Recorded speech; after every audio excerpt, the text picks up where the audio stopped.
returning officer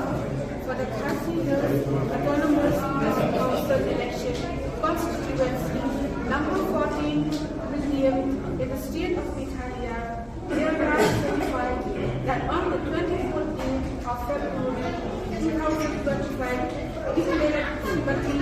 Aibandaplin Lyngdoh of PPP Lyngdoh South Sudan,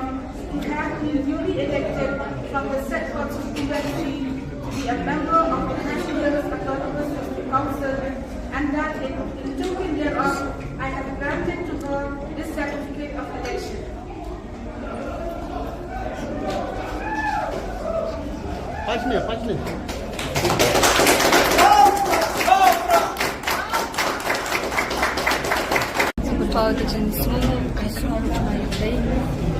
Kalau kecil semua keberkau ya kecumai play kecil dah dekat kecil kecil yang inti kecil kelam mau ngin mak berboy kena port ke pemerintah ngin mak berboy kena tom ada kamdan kecil perishat bon dia mu banyak semua ru parti berok kowe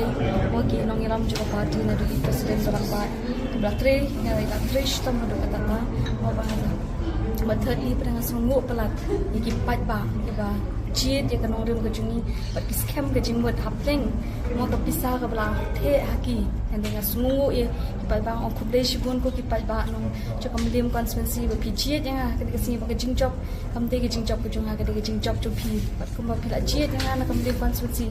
ngan ai ngan syakri hok syakri ba jad melim ba syakap konspirasi ke ba pi penjob yang pakai ni ke jingjob mau buat kita ke baklam mak man kesyani mo om relay ngadi ke MDC ke jompi ngadi ke